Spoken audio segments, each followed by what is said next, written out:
Hello बालक, मैं सुमित परासर आपका स्वागत करता हूं strategic management paper 6B new course के इंट्रोडक्शन क्लास। ये पहली क्लास है जिस क्लास में आपको बेसिकली मैं इस सब्जेक्ट से इंट्रोड्यूस करूंगा। हम देखेंगे कि हमारे सिलेबस का स्ट्रक्चर क्या है और ये जो बैच है इस आपके बैच का स्ट्रक्चर क्या है, जो आप अभी पढ़ रहे हो तो आप किस तरह से चीज़ों को कवर करोगे, क्या क्या फैसिलिटीज इसमें हैं। आप देखोगे कि सिलेबस में हमारे पास कितने चैप्टर्स हैं और उन चैप्टर्स को इस तरह से क्यों अरेंज किया गया है। बड़ा इंपॉर्टेंट, बड़ा इंटरेस्टिंग फैक्ट है कि ये सब्जेक्ट पहले समय में ITSM के नाम से जाना जाता था। पहले IT और SM का कॉम्बिनेशन था, फिर IT को हटा के EIS लाया गया और EIS और SM का कॉम्बिनेशन बना, और फिर EIS हट के FM आया और FM एंड SM का कॉम्बिनेशन अभी आपके न्यू कोर्स में एप्लीकेबल है। अभी ये जो SM है जो अभी आपके न्यू कोर्स में एप्लीकेबल है, इसकी सिमिलैरिटी आपको दिखेगी ITSM वाले SM से। तो जब हम ITSM वाले SM पढ़ रहे थे, वहाँ जब पहले पढ़ा करते थे SM को, या SSM से भी पहले की मैं बात कर रहा हूँ, तो वहाँ एनवायरमेंटल स्टडीज़ थी हमारे पास। एनवायरमेंटल स्टडीज़ का मतलब यहाँ है environmental analysis.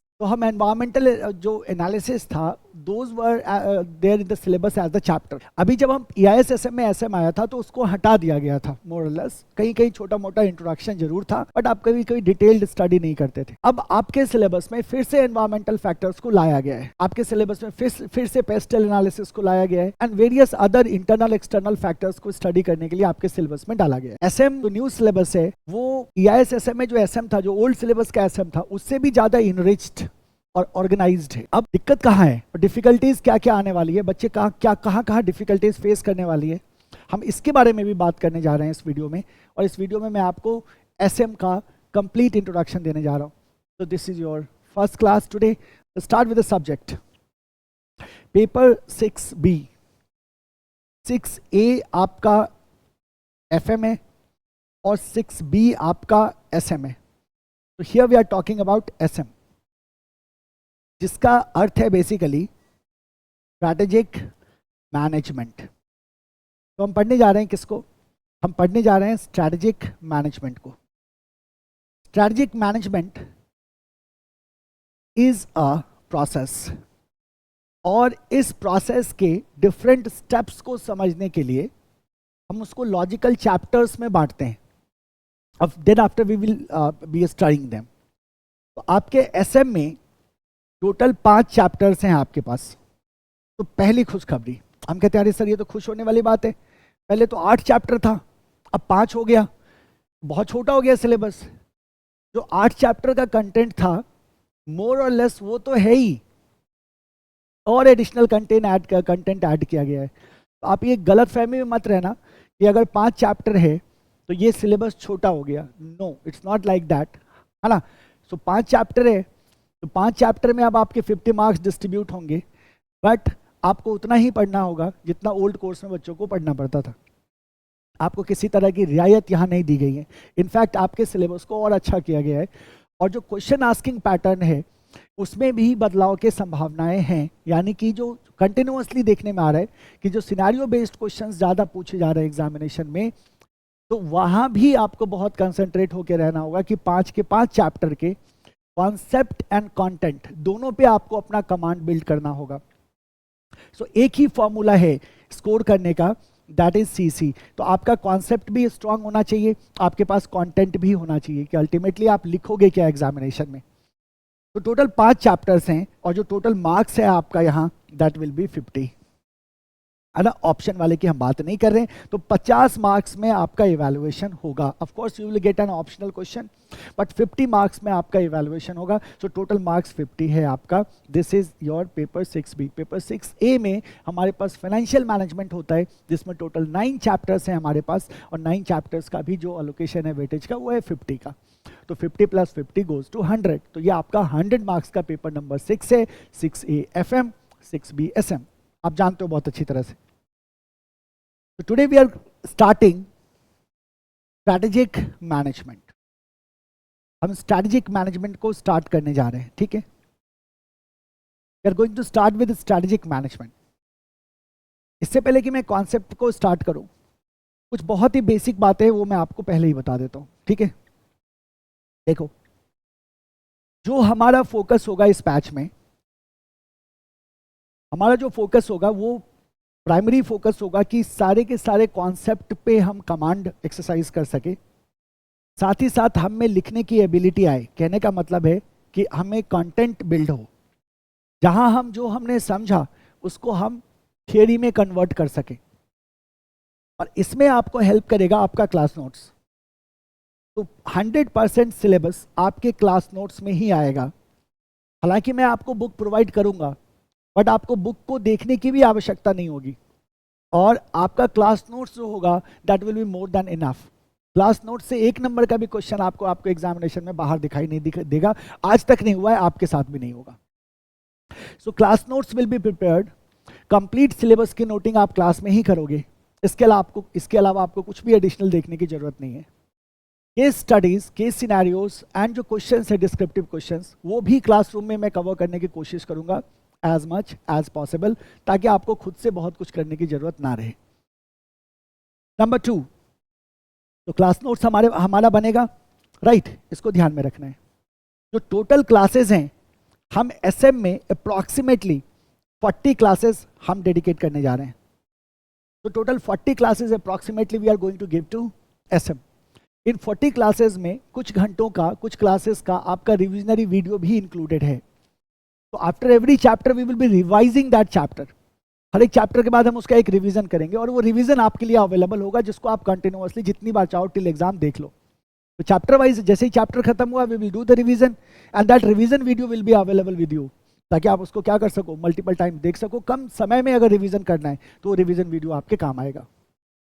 So total classes we are going to take 40 classes, right. इसके अलावा ध्यान देना, इस बैच में आपका जो टोटल टेस्ट है, और जब मैं बैच की बात कर रहा हूं तो चाहे आप ऑनलाइन लाइव में हैं, चाहे आप फेस टू फेस में हैं, चाहे आप गूगल ड्राइव, पेन ड्राइव में, मैं सबकी बात कर रहा हूं। आपके फोल्डर्स में टेस्ट पेपर्स अवेलेबल होंगे। आपकी रिस्पॉन्सिबिलिटी है टेस्ट देना। अगर आप फेस टू फेस में हैं तो वो तो मैं करवा ही लूंगा। तो टोटल टेस्ट जो है हमारे 5 यूनिट टेस्ट होंगे और 2 फुल सिलेबस होगा। फुल सिलेबस मतलब एसएम की मैं बात कर रहा हूँ। तो 5 चैप्टर के 5 टेस्ट, और फिर आपका 2 फुल सिलेबस टेस्ट ऑर्गेनाइज होगा, right. And for that purpose you will get your mock test papers. उसको अपियर करना, उसको अपियर करके मेरे साथ शेयर करना, मुझसे चेक कराना, ये आपकी जिम्मेदारी है, राइट। तो this is one. As far as modes are concerned, जैसे मैंने अभी आपको बताया कि ये बैच आपके फेस टू फेस में भी है, ये बैच आपके लाइव ऑनलाइन में भी। आप पूरे इंडिया में कहीं भी हो, किसी भी कोने में हो, इंटरनेट की अवेलेबिलिटी अगर आपके पास है तो आप क्लास देख सकते हो। इंटरनेट की अवेलेबिलिटी नहीं है, पेन ड्राइव पे ले सकते हो आप, गूगल ड्राइव पे आप जा सकते हो। तो पेन ड्राइव भी अवेलेबल है, गूगल ड्राइव भी अवेलेबल है। तो ऑल मोड्स में दीज क्लासेस आर अवेलेबल, ठीक है। नाउ ऑप्शंस देखो, क्लास नोट्स की बात करते हैं। तो क्या क्लास नोट्स का हमें पीडीएफ मिलेगा? जवाब है हाँ। तो अगर मान लो किसी कारण से, अगर आप you are not interested in writing in classroom, और आप चाहते हैं कि मैं सिर्फ लेक्चर सुनूं और जो भी मैं लिख रहा हूं ये आपको पीडीएफ मिल जाए, तो ये फैसिलिटी अब अवेलेबल है। कहने का मतलब आपको हर एक चैप्टर, जैसे ही चैप्टर कंप्लीट हुआ, you will get the notes of the chapter. तो आपको उस चैप्टर का जो मैं नोटिंग कर रहा हूँ इसकी कॉपी आपको मिल जाएगी पीडीएफ में। तो if you don't want to note down everything, और आप सिर्फ चाहते हैं कि मैं समरी करूँ क्लास में, और क्लास नोट्स, डिटेल्ड नोट्स मेरे पास अवेलेबल हो, तो आपके बैच में ये भी ऑप्शन है, आप उसको भी प्रिक्योर कर सकते हैं। सो क्लास नोट्स आपको पीडीएफ फॉर्म में क्या किया जाएगा, अवेलेबल कर दिया जाएगा। You can get that, right. Further देखो, आपको टेक्स्ट बुक दिए जाएंगे। आपके पास एक एसएम का टेक्स्ट बुक होगा, साथ ही साथ एक एमसीक्यू एंड केस का आपका एक बुक होगा। ये दोनों बुक आपको प्रिंटेड फॉर्म में मिल रहे हैं यहाँ, ठीक है। As far as chart book is concerned, that is in PDF format. तो चार्ट बुक किस फॉर्मेट में है? पीडीएफ फॉर्मेट में। तो chart book is in PDF format. तो ये हो गए आपके बैचेस के इंफॉर्मेशन, एंड फोकस बहुत क्लियर है हमारा कि हमें क्या करना है, कॉन्सेप्ट एंड कंटेंट को बिल्ड करना है, ताकि कॉन्फिडेंटली आप एग्जामिनेशन में टारगेट कर सको 45 प्लस को, आप आसानी से अपना पेपर देके अच्छी तरह से स्कोर कर सको, right. Now let's talk about the subject. Now we are talking about the strategic management, है ना। हम स्ट्रेटेजिक मैनेजमेंट की बात कर रहे हैं। तो इससे पहले कि हम कंटिन्यू करें, क्यों ना हम इस बात को समझें कि स्ट्रेटेजिक मैनेजमेंट में स्ट्रेटेजिक का मतलब क्या होता है और मैनेजमेंट का मतलब क्या होता है।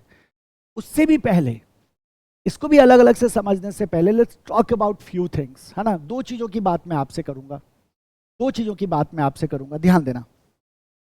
एक शब्द मैं आपके सामने लिख रहा हूं, स्क्रीन को देखो, और वो शब्द है चेंज।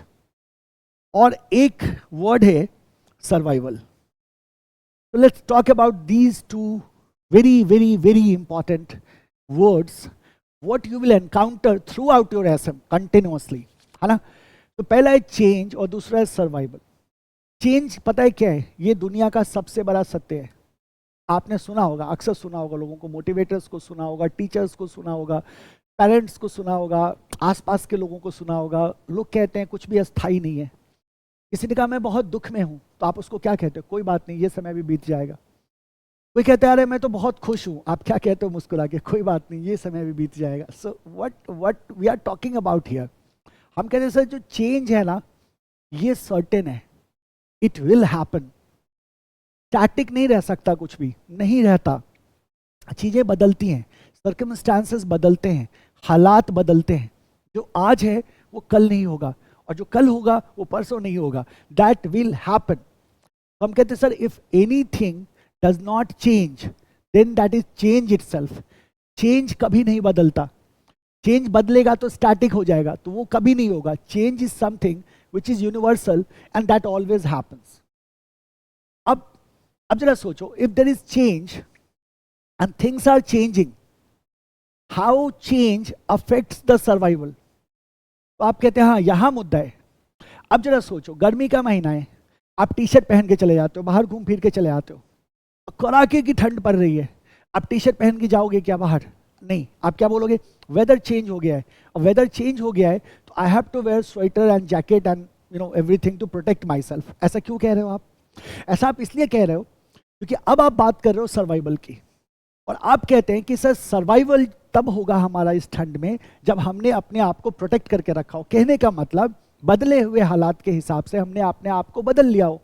मैं कहता हूँ नहीं, वो तो जिम जाता है, उसके तो डोले सोले एकदम बिल्कुल बाइसेप ट्राइसेप, उसको क्या जरूरत है स्वेटर की? आप बोलोगे नहीं, ठंड लग जाएगी सर उससे भी, है ना, उससे कोई फर्क नहीं पड़ता. इसका मतलब है कि सर्वाइव वो करेगा जो फिट होगा.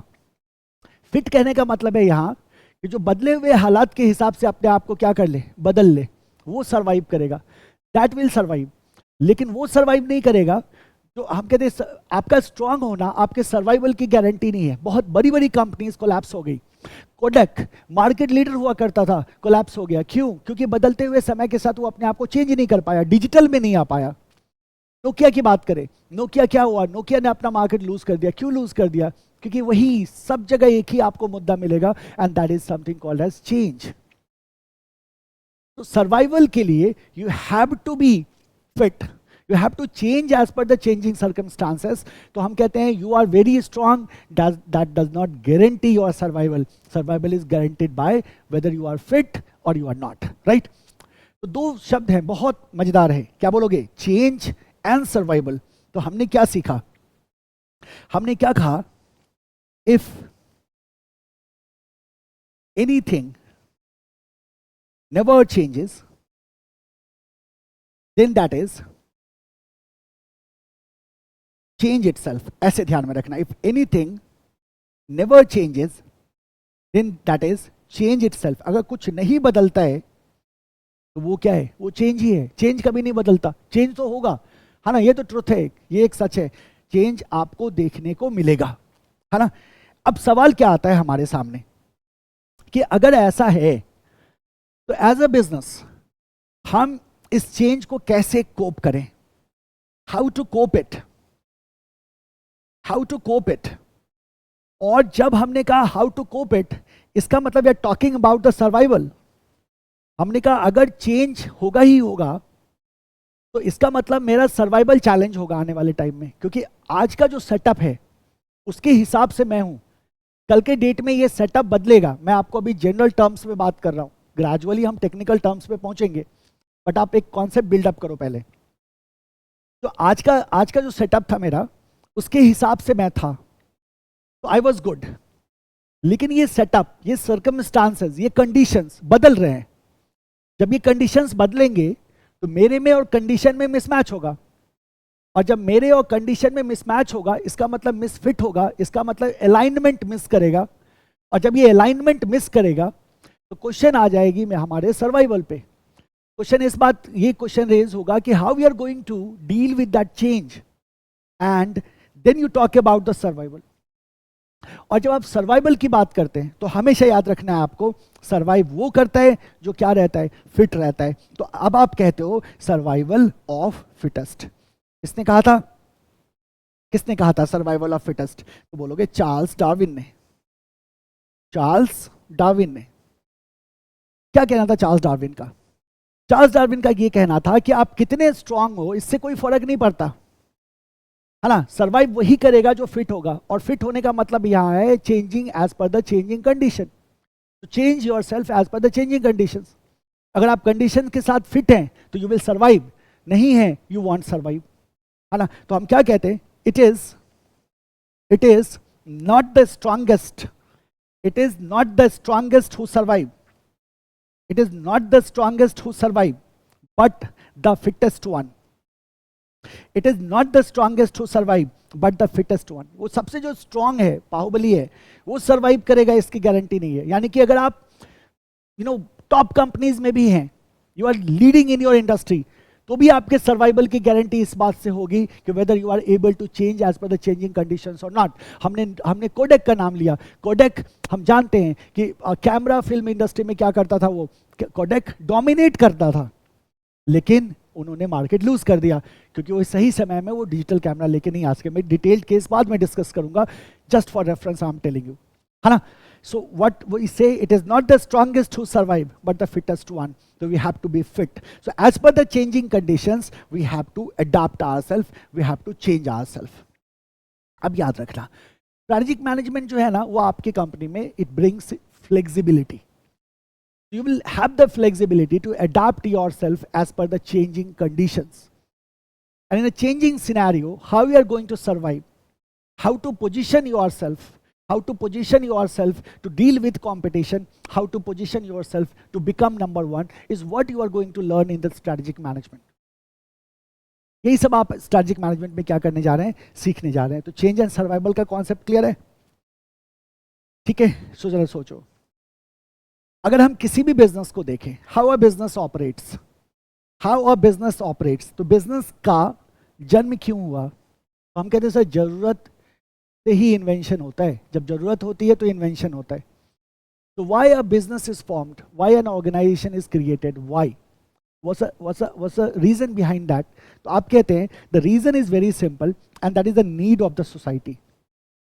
जब हम सोसाइटी की बात करते हैं तो सोसाइटी लोगों से बनती है, और ये जो लोग हैं, जो पीपल हैं, इनके कुछ नीड्स होते हैं, इनकी कुछ डिमांड्स होती हैं, और इनकी कुछ प्रॉब्लम्स होती हैं। इन्हीं के नीड्स, डिमांड्स, प्रॉब्लम्स को एड्रेस करने के लिए we come as a business organisation, और हम क्या करते हैं, फिर उस नीड को, उस डिमांड को फुलफिल करने की कोशिश करते हैं। इसका मतलब क्या हुआ? इसका मतलब ये हुआ, सीधी सीधी बात, कि if you are able to satisfy the need of the customer, you are going to get success, otherwise you are not. लेकिन क्या बस इतना ही मुद्दा है? तो जवाब है नहीं। बहुत सारे फैक्टर्स को हमें कंसीडर करना होता है, जो हम देखेंगे अभी। आपने क्या कहा, ये जो सोसाइटी है, यहाँ जो लोग हैं, उनके क्या हैं, उनके कुछ नीड्स हैं, और इन्हीं नीड्स को हमें क्या करना है, सेटिस्फाई करना है। उनके कुछ नीड्स हैं, उनके कुछ डिजायर्स हैं, और इन्हीं को हमें क्या करना है, सेटिस्फाई करना है। And to satisfy that need हम क्या करते हैं, एक बिजनेस को स्टैब्लिश करते हैं। तो how can we establish a business? आप ऐसे सोचो कि सोसाइटी का एक प्रॉब्लम है जो अनरिजॉल्व्ड है, उसको रिजॉल्व करने के लिए अभी तक कोई प्रोडक्ट नहीं बना। आपने एक स्टार्टअप शुरू किया, और आपने स्टार्टअप में सॉल्यूशन बनाया, जिस सॉल्यूशन से उस पर्टिकुलर प्रॉब्लम को क्या किया जा सकता है, कैटर किया जा सकता है। तो इसका मतलब आपने ये कैसे किया? तो आप कहते हैं सर हमने डिफरेंट रिसोर्सेज इकट्ठे किए। आपने क्या किया, रिसोर्सेज अरेंज किया। तो आप मैन की बात करो, आपने कहा हम सर मैन की बात करें, हम मनी की बात करें, हम मशीन की बात करें, हम मटेरियल्स की बात करें, ठीक है। हमारा जो नॉलेज था हम वो लेके आए, हमारा जो नॉलेज था वो लेके आए, हमारे जो स्किल्स हैं हमने उसको यूज किया, and we have created an organisation, we have created an organisation, a business, जिस बिजनेस के through we are creating a product और सर्विस, जो प्रोडक्ट या सर्विस उस कस्टमर के नीड को क्या करेगा, सेटिस्फाई करेगा। इसका मतलब क्या हुआ? देखो, ये जो प्रोडक्ट एंड सर्विस बनाए, ये किसके हिसाब से बनाए? तो आप क्या कहते हो सर, कस्टमर के नीड के हिसाब से बनाए। इसका मतलब कौन डिक्टेट कर रहा है आपकी कंपनी को, आप क्या बनाओगे, क्या ये अपनी अपनी मर्जी से डिसाइड कर सकते हो? जवाब है नहीं। तो it always comes from the customer side, उनका जो डिमांड है accordingly you create your product, या आपका जो प्रोडक्ट है वो उनके डिमांड से क्या होना चाहिए, मैच होना चाहिए। So that's a basic idea. इसका मतलब ये जो प्रोडक्ट एंड सर्विस है ये क्या है, बेसिकली ये नीड सेटिस्फायर है, क्योंकि ये कस्टमर की नीड को क्या कर रहा है, सेटिस्फाई कर रहा है। तो दीज आर नीड सेटिस्फायर्स।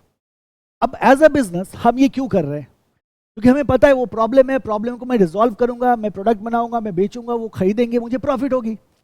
तो ultimately the business is concern for what, profit. तो जो भी ये प्रोडक्ट एंड सर्विसेज को बाय कर रहा है, इसके बदले ये क्या कर रहा है, पे कर रहा है कंपनी को।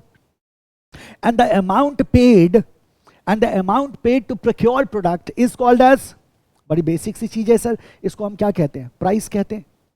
तो amount paid to procure product is called as price. और ये प्राइस किसने सेट किया था? तो आप कहते हैं सर बिजनेस ने सेट किया था। बिजनेस ये प्राइस कैसे सेट किया?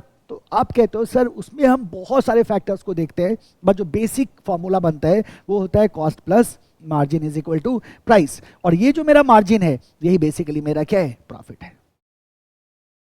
ये मेरा क्या है, प्रॉफिट है। तो बिजनेस कहाँ का कंसंट्रेशन कहाँ होता है, प्रॉफिट पे। और कस्टमर देखता है कि उसका नीड सेटिस्फाई होता है या नहीं होता, कस्टमर देखता है कि उसे कितना वैल्यू मिल रहा है, कस्टमर देखता है कि उसका बेनिफिट क्या है, कस्टमर देखता है उसका बेनिफिट क्या है, बिजनेस देखता है उसका बेनिफिट क्या है। बिजनेस का बेनिफिट क्या है? बिजनेस का बेनिफिट है profit, right. And some other non financial factor as well, बाद में अपन डिस्कस करेंगे। तो ये एक नॉर्मल सेटअप है बिजनेस का। We have a set of customers, we have to serve our customers, and to serve our customers we are creating our products and services, we are selling that into the market. But क्या यह कहानी यहीं खत्म हो जाती है? क्योंकि होता क्या है, बहुत सारे फैक्टर्स काम करने शुरू कर देते हैं। जैसे जब हम बायर्स की बात करते हैं, तो क्या बायर्स के पास सिर्फ आप एक ही ऑप्शन हो? जवाब है नहीं। वहां तो बहुत सारे ऑप्शंस होते हैं, बहुत सारे प्लेयर्स होते हैं जिनको हम कॉम्पिटिटर्स कहते हैं। अब वो कॉम्पिटिटर्स भी तो रोल प्ले कर रहे हैं। दूसरी बात, क्या हर एक प्रोडक्ट डायरेक्ट कस्टमर को बिकता है क्या? तो आप कहते नहीं, अलग अलग चैनल्स होते हैं। तो जाहिर सी बात है बीच में इंटरमीडिएरीज भी होते हैं, तो इंटरमीडिएरीज भी इन्फ्लुएंस कर देता है बिजनेस को। क्या आपने रॉ मटेरियल जो खरीदा किससे खरीदा? सप्लायर से खरीदा, तो सप्लायर भी आपके बिजनेस को अफेक्ट करेगा। इंटरमीडिएरीज हैं, सप्लायर्स हैं, कॉम्पिटिटर्स हैं। फिर मान लो जहां आप ऑपरेट कर रहे हो, जैसे इंडिया की बात करें, बूमिंग इकोनॉमी है, यहां आप क्या बोलोगे? हाँ ठीक है, मजेदार बात है, इसका फायदा मिलेगा बिजनेस को। अगर मान लो इकोनॉमी जो है वो क्रैश कर जाए, आप बोलोगे सर नुकसान हो जाएगा। मान लो मैं कहता हूं जो पॉलिटिकल इनस्टेबिलिटी हो, बार बार गवर्नमेंट बन रही है, हर एक 6 महीने में गवर्नमेंट चेंज हो जा रही है, गवर्नमेंट चेंज होती है, पॉलिसीज बदल जाती है, तो क्या आपका बिजनेस अफेक्ट होगा? आप बोलोगे सर सर्टेनली होगा। वहां का सोशियो कल्चरल सेटअप कैसा है, सोसाइटी सोशियो कल्चरल फैक्टर्स किस तरह के, क्या वो आपके बिजनेस को अफेक्ट करेगा? करेगा। दैट इज वाई जब हम अपने बिजनेस को यहाँ देख रहे होते हैं ना, यहाँ जब हम अपने स्ट्रैटेजिक डायरेक्शन की बात करते हैं, हम इसकी बात करते हैं कि मेरा कोर्स ऑफ एक्शन क्या होगा, वो हम ले ही नहीं सकते, वो हम डिसाइड ही नहीं कर सकते। पता है कब तक? जब तक हम अपने आसपास के पूरे एनवायरनमेंट को अच्छी तरह से ना समझें। और आसपास के एनवायरनमेंट को सिर्फ समझने की बात नहीं आती है, उसका कंटिन्यूअस एनालिसिस करना होगा। याद रखना, चेंज और सर्वाइवल का कॉन्सेप्ट, हमें उसे कंटिन्यूअसली एनालाइज करते रहना होता है अपने एनवायरनमेंट को, ताकि हम अपने एनवायरनमेंट में जो चीज़ें हो रही हैं उसको देखें और उसके हिसाब से हम अपने आप को क्या करते रहें, over the period of time change करते रहें। और साथ ही साथ मेरा जो कोर्स ऑफ एक्शन है वो भी क्या होता रहेगा, चेंज होता रहेगा। तो व्हाट वी सी हियर, चलिए जरा देखते हैं इसको। बहुत ही सिंपल चीज है भाई। There is only way of success, there is only way to get marks, and that is your concept and content. तो आपको दोनों पे ध्यान रखना है, एकदम क्लियर कट आपका एकदम एजेंडा क्लियर होना चाहिए कि सारे कॉन्सेप्ट पे मेरा कमांड हो, केस स्टडीज को मैं अच्छे से समझ पाऊँ, एमसीक्यूज को अच्छे से सॉल्व कर पाऊँ, और जब लिखने की बात आए ना तो मैं आराम से अच्छी तरह से अपने थॉट्स को एक्सप्रेस कर सकूँ एग्जामिनेशन में। That what you have to focus on. देखो हम बात कर रहे थे किसकी, हमने ऐसा कहा कि भाई जो हमारा बिजनेस है ये स्टैंड अलोन नहीं है। ऐसा नहीं कि ये बिजनेस है बस, इसको और किसी चीज़ से कोई मतलब नहीं है, ऐसा बिल्कुल भी नहीं है। ये बिजनेस एक एनवायरनमेंट में ऑपरेट करता है, और उस एनवायरनमेंट में जो चेंजेस होंगी उसका इस बिजनेस पे इम्पैक्ट होगा, right. So how it is so, अगर हम इसको दिखाने की कोशिश करें तो हमने कहा कि सर सेंटर में, इस तरह से अगर हम इसको देखें कि हमारा सेंटर में हमारा बिजनेस आ गया। अब हमारे बिजनेस में हमारे पास कई तरह के हम रिसोर्सेज लेके आते हैं, हमारा कुछ एक्सपीरियंस होता है, हमारे कुछ स्किल्स होते हैं, हमारा पास्ट ट्रेंड होता है, राइट, हमारे मैनेजरियल डिसीजंस होते हैं, there are lot of things which are internal to the business, internal to our organization. जो हमारे ऑर्गेनाइजेशन के क्या होता है, इंटरनल होता है. तो चूंकि ये इंटरनल होता है इसीलिए इसको कहते हैं इंटरनल एनवायरनमेंट. आप इसको सिंपली क्या कह सकते हैं, इंटरनल एनवायरनमेंट कह सकते हैं. फिर आता है आपके पास फर्स्ट लेयर, इमीडिएट. बिजनेस का जो इमीडिएट फैक्टर्स है. अब देखो, गवर्नमेंट इमीडिएट फैक्टर नहीं है, पॉलिटिकल इमीडिएट फैक्टर नहीं है, इकोनॉमी इमीडिएट फैक्टर नहीं है, लेकिन कस्टमर इमीडिएट फैक्टर है.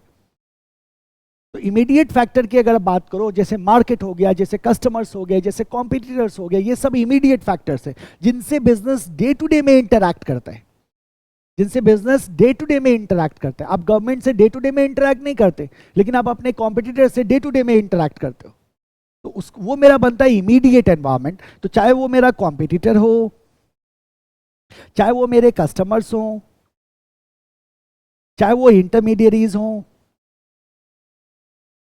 चाहे हम मार्केट की बात कर लें, ये सब के सब क्या है मेरे, ये सब के सब मेरे इमीडिएट एनवायरनमेंट है. लेकिन ये इंटरनल नहीं है, ये एक्सटर्नल है, मेरे बिजनेस से बाहर की चीजें हैं, लेकिन इमीडिएट है, पास में रखा है इसको हमने. और फिर आते हैं हमारे पास हमारे ब्रॉडर फोर्सेस.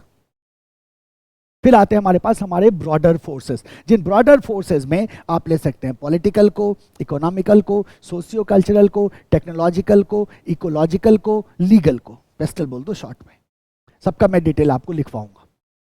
तो अगर हम पेस्टल की बात करें, political, economical, socio cultural, technological, ecological and legal, तो ये कहलाता है मेरा macro environment. This is a bigger part of our environment and of course they will influence you very hard. So ये मेरा क्या हो गया, ये मेरा हो गया माइक्रो. और ये क्या हो गया मेरा, तो आप कहते हैं सर ये आपका हो गया माइक्रो. और उसके बाद हमारे पास क्या है, हमारा internal. Right. So this is the environment in which you have to operate.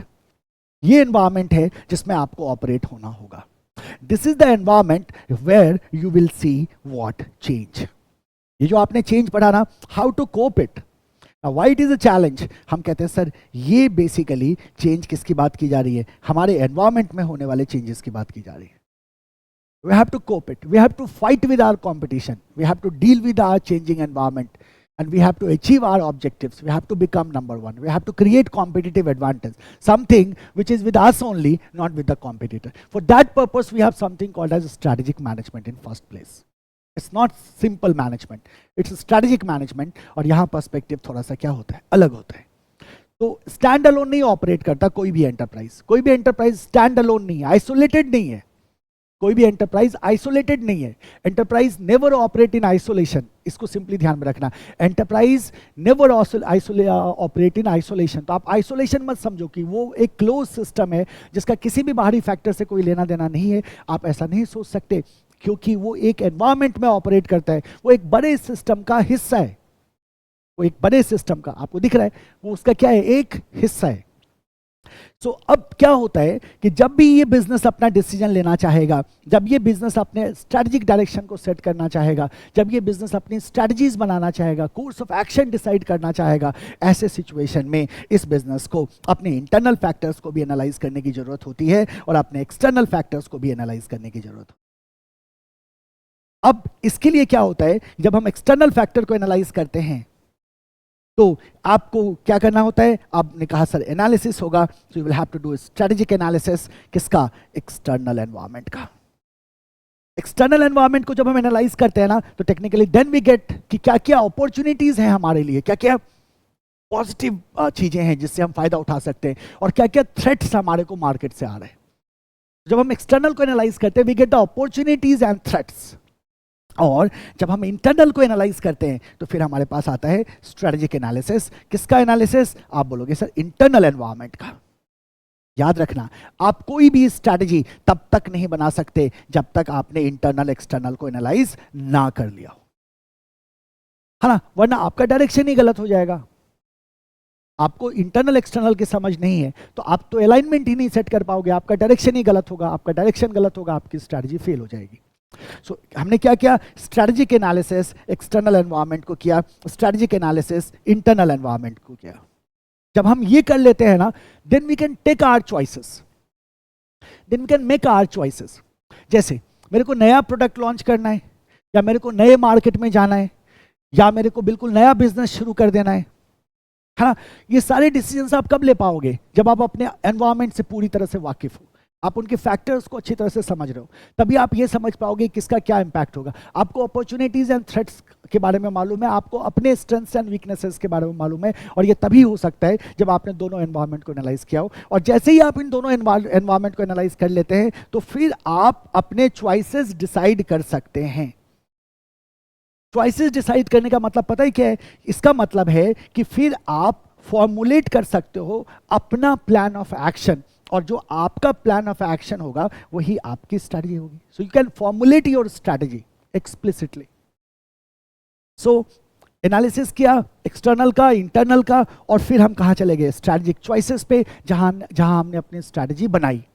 Once we have created our strategy, तो हम कहते हैं never plan if you are not going to implement. सीधी सी बात है। अगर पढ़ने नहीं वाले हो ना, तो आप अपना टाइम चार्ट मत बनाओ। मैं हमेशा कहता हूं, पता है क्यों? क्योंकि टाइम चार्ट बनाने में जो टाइम गया ना, वो भी बेकार हो जाएगा। हाँ, अगर आप पढ़ने वाले हो, आप जम के पढ़ने वाले हो, आप ऑल इंडिया रैंक के लिए पढ़ने वाले हो, आप एग्जामिनेशन को फोड़ने के लिए पढ़ने वाले हो, और आपको पता है यू आर हाईली डिटरमिन्ड, तो बनाओ chart. Then you can give you time for planning. So हम कहते हैं सब प्लानिंग की ही जाती है क्योंकि मेरे को इसको एग्जीक्यूट करना है। जाहिर सी बात है, तभी मैं प्लान कर रहा हूं, क्योंकि मेरे को एग्जीक्यूट करना है। तो बिना, अगर एग्जीक्यूशन ही नहीं होगा तो प्लानिंग क्यों किया? तो स्ट्रैटेजी क्यों बनाया अगर एग्जीक्यूशन नहीं होगा? कहने का मतलब यह है कि स्ट्रैटेजिक चॉइसेस के बाद हमारे पास क्या आ जाएगा? हमारे पास आ जाएगा एग्जीक्यूशन या इंप्लीमेंटेशन। एग्जीक्यूशन या इंप्लीमेंटेशन। तो हमने कहा स्ट्रैटेजी, इंप्लीमेंटेशन, राइट। तो स्ट्रैटेजी को हमने क्या कर दिया? एग्जीक्यूट कर दिया। अब सवाल आता है कि जैसा हम चाहते थे वैसा एग्जीक्यूशन हो रहा है क्या?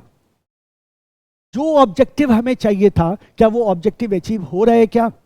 ये कैसे पता चलेगा? तो आप कहते हैं सर इसके साथ साथ you will have to do something called as evaluation.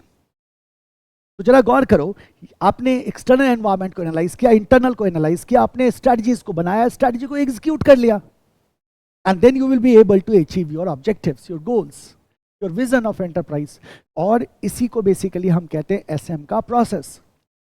इसी को हम क्या कहते हैं? एसएम का प्रोसेस। और इसी प्रोसेस के तहत हमने अपना ऑब्जेक्टिव सेट किया, और ऑब्जेक्टिव को अचीव करने के लिए हमने स्ट्रैटेजी बनाया और इंप्लीमेंट किया। ये जो आपका external analysis, external environmental analysis, ये है आपका चैप्टर नंबर 2। ये जो आपका इंटरनल एनवायरनमेंट स्ट्रैटेजिक एनालिसिस है, ये है आपका चैप्टर नंबर 3। जो आपका स्ट्रैटेजिक चॉइसेस है, ये है आपका चैप्टर नंबर 4। और जो आपका इंप्लीमेंटेशन एंड इवैल्यूएशन है, वो है आपका चैप्टर नंबर 5। आप बोलोगे सर आपने तो बताया था टोटल 5 चैप्टर है, तो पहला कहाँ गया? तो पहला बालक है इंट्रोडक्शन ऑफ एसएम। पहला क्या है? पहला है इंट्रोडक्शन है, जिसमें स्ट्रैटेजिक मैनेजमेंट का आपको इंट्रोडक्शन मिलेगा। मैनेजमेंट क्या होता है, स्ट्रैटेजिक मैनेजमेंट क्या होता है, स्ट्रैटेजिक लेवल्स कितने होते हैं, एंड सो ऑन। बहुत सारे कॉन्सेप्ट हैं कि क्या फायदे हैं, क्या नुकसान है। और this is your chapter number 1, this is your syllabus. तो आप अपने एसएम के सिलेबस में बेसिकली स्ट्रैटेजिक मैनेजमेंट के डिफरेंट स्टेप्स को पढ़ने जा रहे हो डिफरेंट चैप्टर में। जैसा मैंने आपको बताया, बहुत ही इनरिच्ड और बड़ा पावरफुल सिलेबस है आपका, बहुत ही पावरफुल, बहुत ही इनरिच सिलेबस है आपका। Look, why you are doing all these things? Because you want to position yourself in the market in a way that you will be able to beat your competition. और अपने competition को beat करने के लिए आप क्या करते हैं? आप इस प्रोसेस को परफॉर्म करते हैं, जिस प्रोसेस को आप स्ट्रैटेजिक मैनेजमेंट कहते हैं, right. So what we can say here further, देखो हमने क्या कहा, an organization needs to decide that how, that ऐसे लिखते हैं, यहां तक लिखते हैं, that how to put itself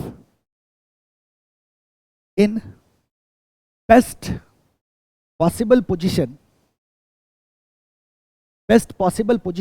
to compete successfully. How to put itself in a best possible position to compete successfully. आपको नहीं लगता यही एक क्वेश्चन है जो हर एक कंपनी डील करेगा कि हम कैसे एक बेस्ट पॉसिबल सिचुएशन में अपने आप को प्लेस करें ताकि हम सक्सेसफुली compete कर सके। और इसी का जवाब है, answer is SM, answer is strategic management, answer is strategic management. तो स्ट्रेटेजिक मैनेजमेंट की मदद से we are going to achieve our objective, we are going to deal with our competition and we are going to be survive in changing environment. So दो तीन चीजें हैं जिनको आपको हमेशा फोकस में रखना है कि we are going to achieve our objective, we are going to beat our competition and we are going to cope with changing environment, जो बहुत ही वाइटल है। यहीं से हमने कहानी शुरू करी थी। टोटल कितने चैप्टर? 5। पहला इंट्रोडक्शन, दूसरा एक्सटर्नल एनवायरनमेंट, तीसरा इंटरनल एनवायरनमेंट, चौथा चॉइसेस, पांचवा implementation. This is it, this is your syllabus, right? चलो आ जाओ, let's talk about strategic management.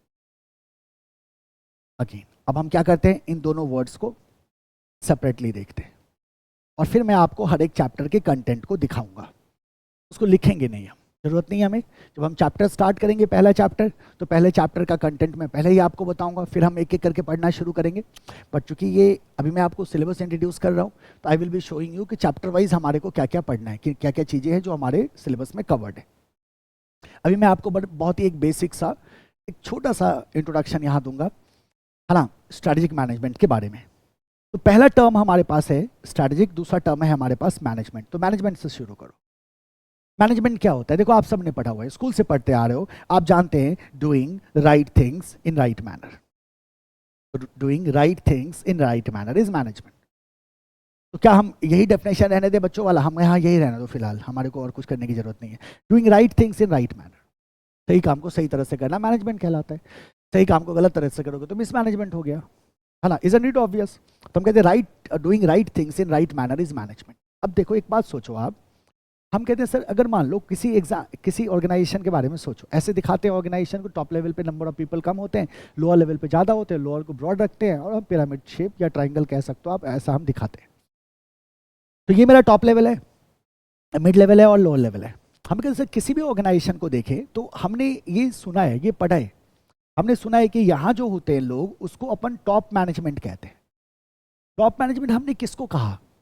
Building के फ्लोर को कहा क्या? नहीं नहीं नहीं, किसको कहा? लोगों को कहा। ऑर्गेनाइजेशन किससे बनता है? मैन से, लोगों से बनता है। तो उन लोगों को एक हायरार्की में बांटते हैं, कुछ टॉप लेवल पे होते हैं, कुछ मिड लेवल पे होते हैं, कुछ लोअर लेवल पे होते हैं।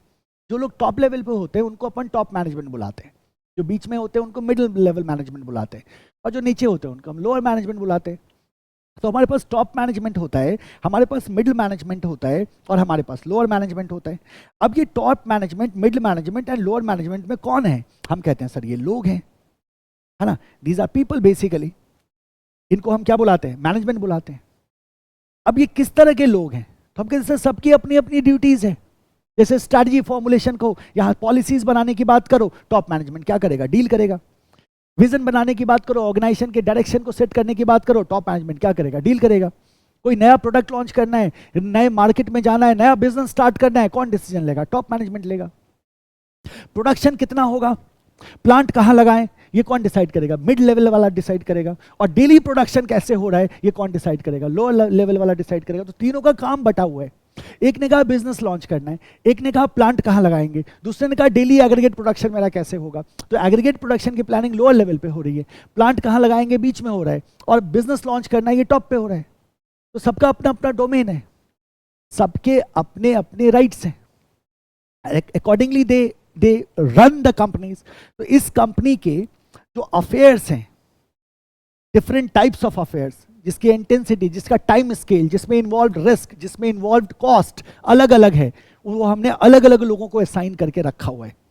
तो ये जो लोग हैं ना, इसको हम ऐसा कह दें, ग्रुप ऑफ पीपल कह सकते हैं ना, ग्रुप ऑफ पीपल, ये तो ग्रुप ऑफ पीपल है। तो ये जो की ग्रुप ऑफ पीपल है ना, जिन पे रिस्पॉन्सिबिलिटी है कंपनीज के अफेयर्स को कंडक्ट करने की, इसको भी हम क्या कहते हैं? मैनेजमेंट कहते हैं। हमने कहा सर ये तो ये वाली बात होगी, आप तो कहते हो की ग्रुप ऑफ पीपल। अच्छा, फिर हम पढ़ क्या रहे हैं? मतलब आप बोलोगे sir planning, organising, staffing, controlling, directing, ये क्या है? ये भी तो मैनेजमेंट ही है। कहते हैं इसको मैनेजमेंट स्टडीज। उसमें हम फंक्शंस देखते हैं, बहुत सारे प्रोसेसेस देखते हैं। तो आप बोलोगे हाँ ये भी सही बात है, तो ये लोग जो है ना, जैसे टॉप मैनेजमेंट है, तो प्लानिंग किया उसने, उसने ऑर्गेनाइज किया रिसोर्सेस को, उसने डायरेक्शन दिया कंपनी को एंड स्टाफ को. So these all people are doing some kind of functions and processes. तो वो जो inter related functions and processes हैं उसको भी मैनेजमेंट कहा जाता है. तो आप कहते हैं ये जो मैनेजमेंट है ना, इसको दो सेंसेस में हम देख सकते हैं, टू सेंसेस. कितने सेंसेस में देख सकते हैं? टू सेंसेस में. एक तो हो गया मेरा ग्रुप ऑफ पीपल जो अभी आपने देखा, top management, middle management and lower management. और एक हो गया inter related functions and processes. Inter related functions and processes जैसे हमने कहा like planning, organising, directing etcetera. ये सब हमारे क्या हो गए? ये भी क्या कहलाएगा? मैनेजमेंट कहलाएगा. सो मैनेजमेंट, लेकिन ये जो मैनेजमेंट है ये जाहिर सी बात है आपका मैनेजमेंट स्टडीज वाला मैनेजमेंट नहीं है. We are talking about strategic management. और अब आप ध्यान दो, इसका नेचर कैसे आपको डिसाइड करना होगा. किसी भी शब्द से पहले अगर स्ट्रैटेजी या स्ट्रैटेजिक टर्म आता है, किसी भी शब्द के पहले, किसी भी वर्ड के पहले अगर स्ट्रैटेजिक टर्म आ जाता है तो तीन चीजें जरूर होंगी. अब ये होगा हमारा गोल्डन रूल. इस एक गोल्डन रूल से हम कई सारे क्वेश्चंस को सॉल्व करेंगे. कई सारे क्वेश्चंस को आप देखोगे, कम से कम 6 से 7 क्वेश्चन को हम एक रूल से सॉल्व करने वाले हैं. तो स्ट्रैटेजिक वर्ड को समझने के लिए आज मैं आपको दे रहा हूं एक golden rule. Right? What is that golden rule? वो गोल्डन रूल बड़ा सिंपल है हमारा. 3 रूल्स हैं हमारे पास. सबसे पहला ध्यान देना, if something is strategic, it is always concerned with top management. याद रखना, if something is strategic it is always concerned with top management. मैं कह रहा हूं मतलब इसमें टॉप मैनेजमेंट का इन्वॉल्वमेंट होगा ही होगा. तो it is always concerned with top management. It is always concerned with top management. It is always concerned with top management. पहला फैक्ट, पहला रूल है ये हमारा. दूसरा, इफ समथिंग इज स्ट्रैटेजिक, इसका मतलब है कि it is always future oriented. देखो, लॉन्ग टर्म शॉर्ट टर्म अलग एस्पेक्ट है. फ्यूचर ओरिएंटेड का मतलब इसका इंपैक्ट आपको फ्यूचर में दिखाई देगा. तो it is always future oriented. It is always future oriented. ये हमेशा क्या होगा? ये हमेशा फ्यूचर ओरिएंटेड होगा. और तीसरा, it involves entire organisation. If something is strategic तो आप देखोगे ऑर्गेनाइजेशन वाइड मूवमेंट आपको रिसोर्सेज का दिखाई देगा. आप क्या बोलोगे? It involves entire organisation. याद रखोगे, क्या बोलोगे? If something is strategic it is always concerned with top management. It is always future oriented. It involves entire organisation. फिर से बोलो, क्या बोलोगे? It is always concerned with top management. It is always future oriented. It involves entire organisation. जैसे देखो, for example मैंने पूछा strategic planning के बारे में बताओ, तो 3 चीजें तो आप बता सकते हो. आपने कहा प्लानिंग से पहले स्ट्रैटेजिक है, इसका मतलब ये 3 चीजें होंगी. मैंने पूछा स्ट्रैटेजिक डिसीजन के बारे में बताओ, आपने कहा सर ये 3 चीजें होंगी. मैंने कहा स्ट्रैटेजिक मैनेजमेंट के बारे में बताओ, अब आप बोलोगे सर वो मैनेजमेंट नहीं है, तो स्ट्रैटेजिक मैनेजमेंट अगर आप बोल रहे हो तो फिर ये 3 चीजें होंगी. तो स्ट्रैटेजी वर्ड अकेला हो या किसी वर्ड के पहले हो, हमेशा ये 3 चीजें होंगी ही होंगी without exception.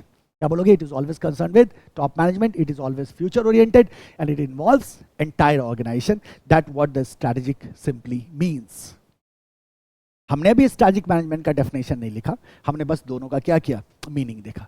So what we do exactly, देखो आपने क्या सीखा? आपने सीखा सर जब हम एक बिजनेस को स्टैब्लिश करते हैं, बिजनेस एक एनवायरनमेंट में ऑपरेट करता है, उस एनवायरनमेंट को हमें समझना होता है, तो हम एक्सटर्नल इंटरनल दोनों को एनालाइज करते हैं, फिर जाके हम अपनी स्ट्रैटेजीज बनाते हैं, उस स्ट्रैटेजी को एग्जीक्यूट करते हैं. ये हमारा पूरा का पूरा एसएम का प्रोसेस होता है. एसएम के प्रोसेस के तहत एसएम हमें हेल्प करता है ना. आप क्या कहा हमने कि हम कॉम्पिटिटिवली सक्सेसफुल फर्म की तरह ऑपरेट कर सके इंडस्ट्री में. In that SM helps us, right. So अगर हम इन सबको कंबाइन करें और हम ये देखें कि एसएम में क्या क्या चीजें होती हैं, तो आप क्या बोलोगे?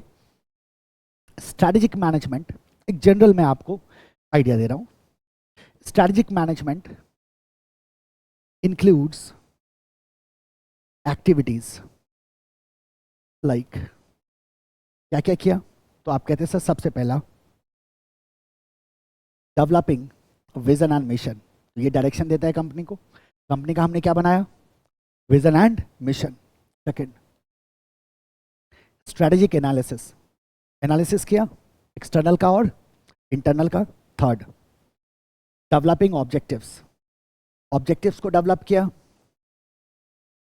इस ऑब्जेक्टिव को अचीव करने के लिए क्रिएट किया, चूज किया एंड इंप्लीमेंट किया strategies, create, choose and implement strategies, और लास्ट में देखा कि क्या परफॉर्मेंस है, तो measure and evaluating performance, measure and evaluating performance. ये सारी एक्टिविटीज हम एसएम में परफॉर्म करते हैं। विजन मिशन बनाया, ऑब्जेक्टिव बनाया, एनालिसिस किया ऑफ कोर्स। और why you are seeing like this, तो वी हैव अ मॉडल, है ना, और डेविड का मॉडल है, उसी डेविड के मॉडल को हमें क्या करना है, बेसिकली यूज करना है। तो first we define the vision mission and then we have analysis, internal external कर लेंगे, फिर हम अपनी स्ट्रैटेजीज को फॉर्मुलेट कर सकते हैं, फिर हम उसको एग्जीक्यूट करते हैं, फिर जाके हम उसका इवैल्यूएशन करते हैं। यही एसएम का प्रोसेस होता है और इसी प्रोसेस को डिफरेंट चैप्टर्स में पढ़ाया जाता है। अब पहले हमारे सिलेबस में 8 चैप्टर में होता था, अब उस चीज़ को हमारे सिलेबस में 5 चैप्टर में दिया गया है। कोई गलतफहमी हम नहीं पालेंगे कि कुछ आसान हुआ है, ऐसा कुछ भी नहीं है, हमें मेहनत करनी पड़ेगी। ठीक है, ध्यान दो। जो आपका पहला चैप्टर है that is the introduction of strategic management.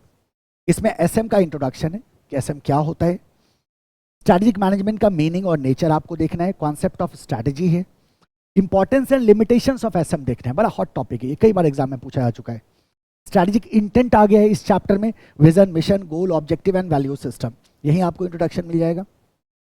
और स्ट्रैटेजिक लेवल्स इन ऑर्गेनाइजेशन, ये पहले से भी था, ये नहीं था इस चैप्टर में पहले, इसको इस चैप्टर में लाया गया। और स्ट्रैटेजिक लेवल्स इन ऑर्गेनाइजेशन भी आपका यहाँ है। तो ये सारा का सारा टॉपिक प्रीवियस सिलेबस में था, है ना, तो कुछ नया नहीं है। दूसरे चैप्टर के कॉन्सेप्ट को लाया गया। पहले इंट्रोडक्शन था, लिमिटेशन, इंपॉर्टेंस था, कॉन्सेप्ट ऑफ स्ट्रैटेजी था, meaning and concept of SM था। पहले आपके स्ट्रैटेजिक लेवल्स भी इसी चैप्टर में हुआ करते थे। तो इसमें सिर्फ ये वाला कंटेंट क्या कर दिया गया, ऐड कर दिया गया, जो दूसरे चैप्टर से उठा के इसमें डाल दिया गया। तो this is chapter number 1। Chapter number 2 में एक्सटर्नल एनालिसिस करना है, तो we have the strategic analysis, issues to consider for strategic analysis, strategy and business environment, micro and macro. ये एडिशन है, ये नया ऐड हो गया आपके सिलेबस में, पहले नहीं था। ये क्या हुआ हमारा, ये नया ऐड हो गया है। पेस्टल एनालिसिस ये ऐड हुआ है, ये एडिशन है, ये पहले नहीं था, अब ऐड हो गया है। इंटरनेशनलाइजेशन ऑफ बिजनेस, ये पहले भी था। इंटरनेशनल एनवायरनमेंट पहले भी था। इंटरनेशनलाइजेशन ऑफ बिजनेस टॉपिक का नाम ऐसा नहीं था, बट मोर और लेस कॉन्सेप्ट आपको सेम दिखेगा। Understanding product and industry PLC, value chain analysis था हमारे पास। Industry environmental analysis, 5 forces model, attractiveness of industry पहले भी था।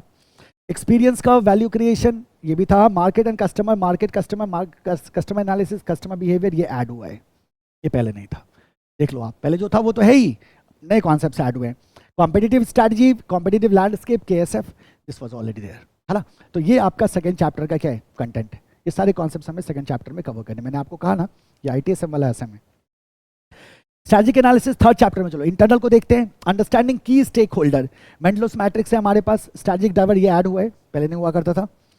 स्ट्रैटेजिक ड्राइवर से हमारे पास industry and market, analysing product and market, customers, product, service, channel, etcetera. Role of resources and capabilities है हमारे पास। Building core competency, criteria for building core competency, ये पहले सेकंड चैप्टर में होता था, अब थर्ड में चला गया। Combining external and internal analysis, जिसको सॉर्ट एनालिसिस आप पढ़ोगे, पहले भी था। Competitive advantage, Michael Porter, generic strategy, sustainability of competitive advantage you have to cover. And फिर आपके आते हैं chapter number 4, strategic choices, corporate level strategy exist, जिसको हम टर्न अराउंड कहते हैं। स्ट्रैटेजिक ऑप्शंस, ये आपका डिफरेंट एंसॉफ्स के डिफरेंट मैट्रिसेस हैं, एडीएल है, बीसीजी हैं। स्ट्रैटेजिक ऑप्शंस में एंसॉफ को भी पढ़ना है, एडीएल को भी पढ़ना है, बीसीजी को भी पढ़ना है ना, एंड आपको जी को भी पढ़ना है। So all matrices are covered here. और फिर आता है आपका 5th चैप्टर, जिसमें आपका इम्प्लीमेंटेशन एंड इवैल्यूएशन है, राइट। तो यहाँ हम स्ट्रैटेजिक मैनेजमेंट प्रोसेस में we have the process, we have the stages, we have the strategy formulation, strategy implementation, जो रिलेशनशिप होता है लिंकेज का, that is covered here. Strategic change through digital transformation add हुआ है, डिजिटल ट्रांसफॉर्मेशन को include किया गया है। ऑर्गेनाइजेशनल फ्रेमवर्क, ये भी पहले भी था, है ना, नाम अलग था। तो स्ट्रक्चर के बारे में पढ़ना है, ऑर्गेनाइजेशनल कल्चर के बारे में पढ़ना है। स्ट्रैटेजिक लीडरशिप पहले भी था, अब भी है। स्ट्रैटेजिक कंट्रोल पहले भी था, अब भी है। स्ट्रैटेजिक परफॉर्मेंस पहले भी था, अब भी है ना। सो ये आपके डिफरेंट क्या हो गए, चैप्टर्स हो गए, 5 के 5 चैप्टर्स की अगर आप बात करो तो, है ना।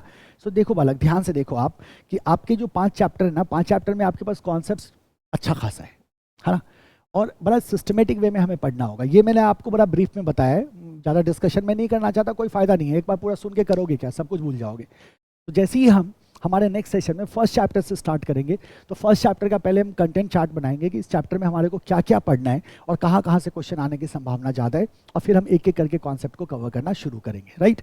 ये जो आपका लेक्चर था, it was just an introductory lecture. In second lecture will start with chapter number 1, और जब चैप्टर नंबर 1 को स्टार्ट करेंगे तो स्ट्रैटेजिक मैनेजमेंट का दूसरे एंगल से you will get the explanation again, और फिर आपको सारे स्टेप्स, सारे एक्टिविटीज इन एसएम पहले लेक्चर में ही क्लियर हो जाएगा, राइट।